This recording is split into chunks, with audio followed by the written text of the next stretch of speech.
Hey everyone, I'm Brian Lahr, founder of One Life Financial Group. I love doing videos and exploring opportunities that could help you maximize your wealth in a meaningful way. However, today's topic hurts a little bit. It's about one of my habits that is more costly than I would like to admit. And if I'm brutally honest with you and with myself, I have a drinking problem. A sparkling water problem. And my consumption has over doubled over the last several years because of time at home with COVID, because I'm drinking it socially instead of alcohol while marathon training. And in the words of Will Ferrell, when it hits your lips, it's so good when it hits your lips.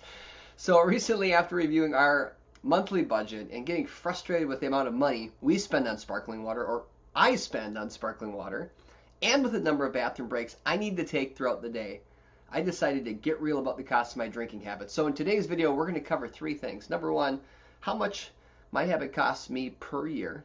Number two, how much I could save over my lifetime if I kick that drinking habit. And number three, what I'm going to do about it. But first, why am I going public and doing a video about one of my bad habits? Well, for three reasons. The first is a selfish reason, and I likely won't change if I don't enlist support. Number two, I love my wife. I want to lighten Marsha's load.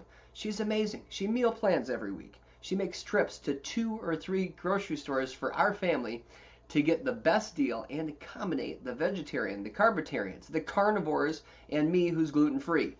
The 3 to 4 cases of sparkling water definitely pile on a heavy load to push in that cart out the store. And sometimes she's even pushing one and pulling another for our family of 9. So would love to lighten her load. And 3, my biggest hope, if I'm getting serious, is at least one person watching this video might be inspired to also enlist some support, to ask for some help if they're struggling with a habit that's holding them back in any way. It could be physically, financially, mentally, or relationally from living their best life. So it's time. Let's jump into number one. It's time to get vulnerable and look at the first item on the agenda. What does my habit cost per year?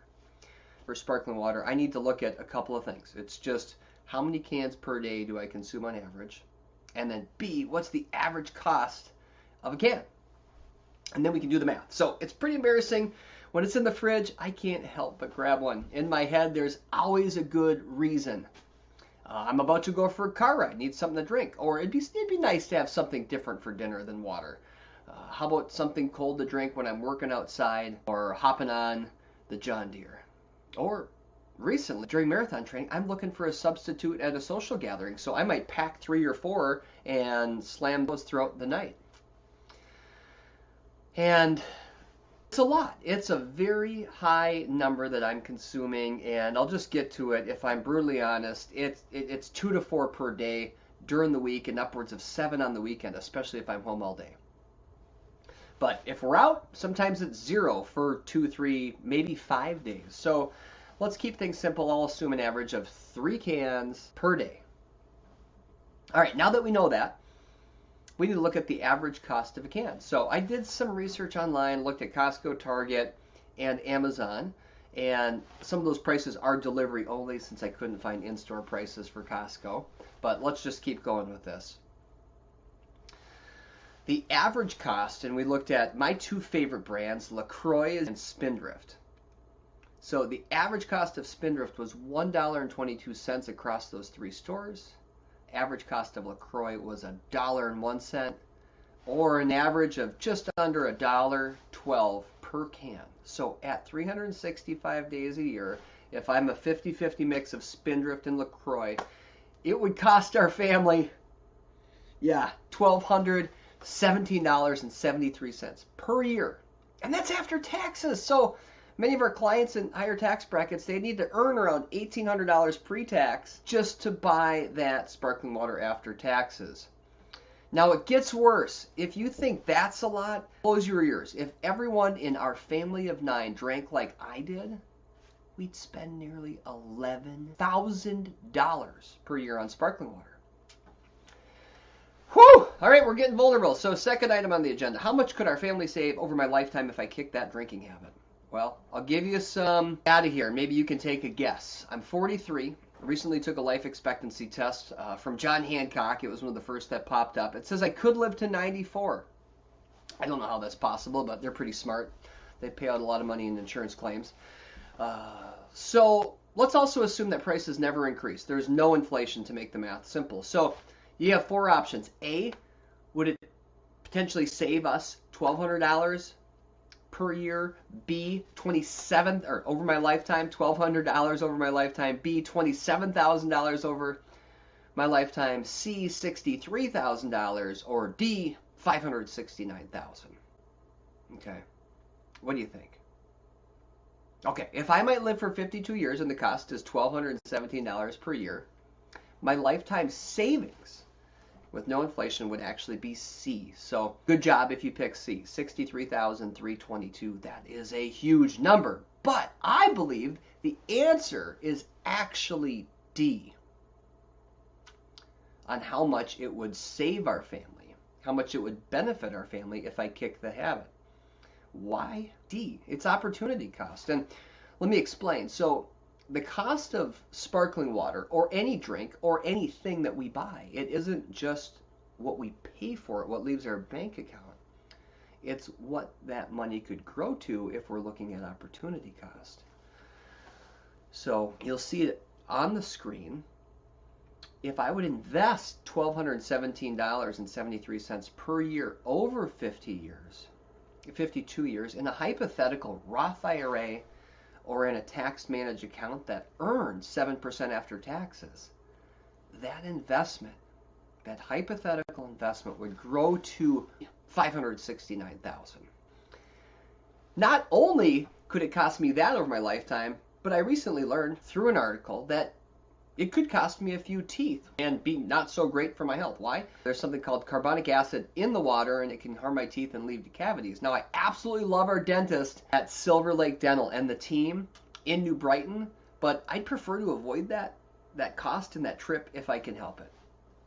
So that's number two. Third thing on the agenda is what am I going to do about this habit? Well, since I take a values-centered approach to managing my money, I decided I need to align my choices with what I value. And those values are right here on my bottle. So you can see faith, family, health. And with that health value, I think financial health, physical health, dental health.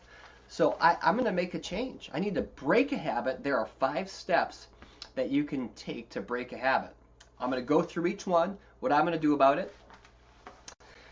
And the first one is avoid tempting situations. So how am I going to do that? I took the water out of the fridge, put it in the back corner of the pantry. If I want one, I'll take one out and put it in the pantry or in the fridge, since I don't like it over ice. I'll have to be thoughtful about that. So that's one, avoid tempting situations. There's no sparkling water in the fridge. Number 2, you need to replace unhealthy behaviors with healthy ones. How am I going to do that? Well, I have this water bottle here for my desk, and having that health value printed on the water bottle will help me see it. It'll help me replace that unhealthy habit of 3 a day with water from the tap. And it'll be healthier financially. So number 3, the third step is prepare yourself mentally. That can help break bad habits. So how do I do that? Well, in my mind, I'm not going to buy it in the store. If I don't buy it, it won't be there unless Marcia buys it for me. And if we have a party or a gathering and they load up the fridge, I need to prepare myself mentally. Maybe I'll hide it from myself. I don't know if you ever do that. Sometimes I hide remotes from kids and I can't find them. So I can't see it. Open the fridge, put something in front of it, pretend it's not there. The fourth thing, and important for me, and I don't know about you, is enlist support. So now that this video is out there, maybe you'll support me. And Marcia, if you're watching, will you be okay only buying 1 case of sparkling water per month?